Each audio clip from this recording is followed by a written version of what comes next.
Hi. I want to talk about something that I don't think we've acknowledged up until today. So welcome to this Shakespeare Speaks mini. My name is Valentina, and as you know, as everybody knows, we are the team behind Shakespeare, one of the foremost and definitely the longest standing queue-based Shakespeare companies in the UK. Shakespeare Speaks is where we, as modern actors, theatre makers, practitioners, producers, talk about our experience of working with an historically informed practice company. Because we're very hip, aren't we? Very, very hip. Right, so what we're talking about today is revivals. So what happens when you revive a queue-based show? As some of you might know, we work with a redeveloped technique that started as a queue scripting from Patrick Tucker. We took that, we started with that, and then we redeveloped it during the years under the supervision of Dr. Lizzie Hughes, who's now finished her doctorate, and we're all very happy for her, who's done research on this to make it into something that is workable for actors in the long term and today, and that would allow you to do more than one performance. So our actors only get their lines and their cues to enter, exit, speak, or in some case, do some sort of action. So revivals, why are they on my mind? We're just about to go up to Shakespeare North Playhouse again for the third time with new shows. And the shows that we brought last year, the Dirty Politics season, was revived this year in March at the Golden Goose Theatre. What happens when you revive a queue-based show? So the first performance is always scintillating because nobody has ever done this show before with these people, and it's just like you're on a train that is barreling on and you're just holding on for dear life and finding incredibly new and exciting moments in front of an audience for the first time. What happens after 8 months? So you do the performances. We did 2 performances of each play. It was Julius Caesar and Measure for Measure at Shakespeare North Playhouse last summer. And then 8 months pass. It's March now, and we're reviving the shows with a mixed cast. So you had a cast that was mixed between people coming to revive their roles and new people coming in, not new people to the company, not new people to the technique, obviously, but new people to the in-person company or to that specific show. So when you get in as a queue-based actor on the first day of the first show, you get in having prepared your part, having rehearsed by yourself all of your lines, all of your cues that are fast in head, and with all your costumes that you hope will work. And then you have 6 hours to run through entrances and exits, where your costume end up and where you need them, any fight calls, any dance calls, any intimacy calls, and generally then calm your head down enough to actually go like, oh, okay, we are doing a show. If you've done the show before, albeit in a different space, the anxiety of the moment is a little bit easier.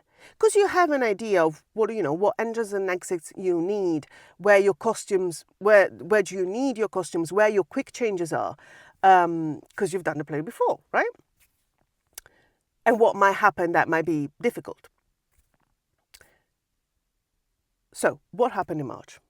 We had, of course, the older hands. I feel very old. The older hands were able to help the people coming into the show for the first time, but not in the way you think. They didn't go in and go like, oh, let's just do the lines very quickly. Or, when you say that line, this is going to happen. Or that line is particularly important and say it that way so I can find the joke that I found the last time. None of that. No, what happened was like, okay, you have a very quick costume change behind the scenes somewhere between this character and that character at a certain point. Because I knew, because I was helping with the last one. So I was helping with the cast member that was doing this track of multi-rolling before you. So show me, where do you want to do the costume change? What do your costumes look like? How can I help? Great. Or the other thing that happened was like our wings were very, very small. And for example, I as Mark Anthony knew that like for a lot of the scenes, I was in the wings waiting for my cue to come, but a lot of people would come in and out quite quickly before me. So I knew, I was like, okay, when we're in the wings, let's preset ourselves in an order that makes sense for us to be able to come in and out very, very quickly. And in some cases, I even knew their cue lines because I'd been there before, right? So yeah, it was just like, and in some cases it was the opposite. It was like, okay, you don't have anything to do for a couple of scenes there, and the person who was doing your track of multi-rolling before you was helping me with a quick change. Can I please have you here at that point?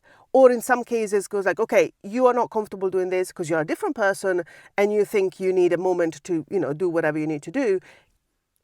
Great. I'm going to go and find someone else that I know can be there with a little bit more ease and try and find that. So what we went for was not like, oh, let's rehearse what's going to happen on stage. Because what's going to happen on stage is going to be new every night. Because people make different choices and they inform the going of the play. And, never mind the fact that these are different people in most of the cases. We didn't go like, oh, let's rehearse the jokes, or let's rehearse this, or let's rehearse that. We just went with like, okay, how can I make your life easier backstage so you can go on stage and be the best version of your character and the best version of you as an actor, being able to play and just not worry about anything and just be present in the moment and make, those discoveries that make this technique particularly interesting to watch. Crazy, right? So what's happening with the Shakespeare North Playhouse plays that we are about to do in less than 2 weeks? So this is what's happening for me. So we have a mixed cast in terms of some of the cast has been with us to Shakespeare North Playhouse before. So they've seen the space, they've experienced the space from an actor's point of view. They've done their quick changes and anything like that before in that space. Not on the same plays, everybody is new to these particular plays, but they know what they're entering. And some of the cast are not. So in our WhatsApp group, very historically, practice, the WhatsApp group, well, listen, we don't have a tavern that we can go every night and chat. We have a WhatsApp group. So in the WhatsApp group, what I'm seeing is a lot of people going like, okay, make sure you drill your entrance cues because in that particular space, you might be halfway up a staircase and hear your entrance cue and you won't have time to double check it on the running order that we have backstage. We have a plot, which is again an historically informed practice. You won't have time to double check it on the plot. You just have to go because that space, the travel in between the entrance and exit in that space, exits in that space, or the different entrances it's massive. And the stage is very big. So also make sure when you have an exit cue, make sure you're ready to leg it because it's going to be very, very, especially if you've got a quick change, like, you're exiting and then starting up again in the next scene. Make sure that you are ready to just like do some travel. Which again is fascinating to me.